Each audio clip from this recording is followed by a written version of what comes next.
الرحمن الرحيم.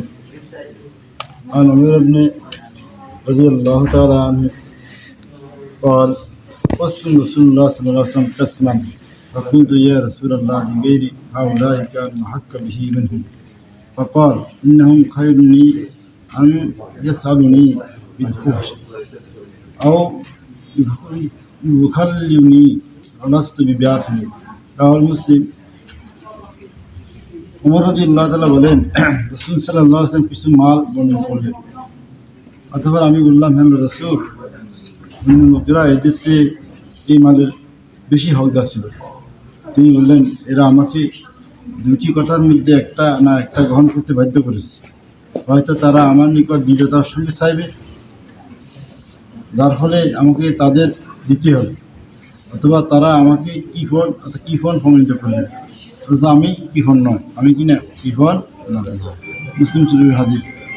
রাসূল সাল্লাল্লাহু আলাইহি ওয়াসাল্লাম আমরা চাইতে দিতে বাধ্য, আদৌ না দিই কিফন পাবে, কি বলবে কিফন। মুসলিম শরীফের হাদিস উল্লেখ করলেন। এবার জুবাইর ইবনে মুতঈম রাদিয়াল্লাহু তাআলা বলেন, তিনি একবার হুনাইনের যুদ্ধ থেকে ফেরার সময় রাসূল সাল্লাল্লাহু আলাইহি ওয়াসাল্লামের সঙ্গে আসতেছিলেন। ইতিমধ্যে কতিপয় বেদুইন তার নিকট অনুনয় বিনয় করে চাইতে আরম্ভ করল। এমনকি শেষ পর্যন্ত তারা তাকে বাধ্য করে একটি বাবলা গাছের নিচেই নিয়ে গেল, রাসূল সাল্লাল্লাহু আলাইহি ওয়াসাল্লামকে বাবলা গাছের নিচে, যার ফলে তার চাদর গাছের কাঁটায় আটকে গেল। নবী করিম সাল্লাল্লাহু আলাইহি ওয়াসাল্লাম থেমে গেলেন, বললেন, তোমরা আমাকে আমার চাদরখানি দাও। যদি আমার নিকটে সব অসংখ্য কাঁটা গাছের সমান মোট থাকতো, তাহলে আমি তোমাদেরকে বর্ণনা করে দিতাম। তো বাবলা গাছে কাঁটা যদি অসংখ্য মোটো থাকতো গাছের কাঁটার মতন, আমি তোমাদেরকে দিয়ে দিতাম। কিন্তু তোমরা আমাকে কিফন এবার মৃত্যুক বা কাপড়ের পাবে না, মৃত্যুকও পাবে না, কাপড়েরও হবে না, কিফনও না। বুখারী শরীফ হাদিস এভাবে উল্লেখ করলেন।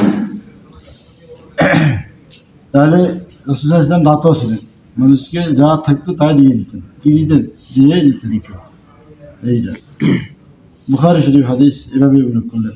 তাহলে অনেক সময় দিতে হয়, অনেক সময় কী হয়, সৎকার করতে হয়, দিতে হয়। না দিলেও অনেক সময় ইসলামকে ছোট দেখানো হয়, ইসলামকে বড় রাখার জন্য অনেক সময় দিতে হয়। আবার এই কথার অর্থ হয় না যে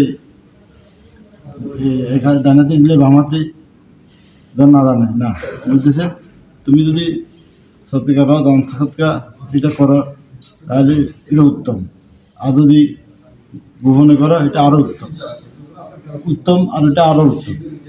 বলা হয়েছে দুটোটাই উত্তম, কি এটা থেকে এটা আরো একটা উৎসাহ দেয়। বুখারী শরীফ হাদিস। আল্লাহ তাআলা আমাদেরকে আমল করার তৌফিক দান করুন। সুবহানাল্লাহি ওয়া বিহামদিহি, আশহাদু আল্লা ইলাহা ইল্লা আনতা, আস্তাগফিরুকা ওয়া আতুবু ইলাইক।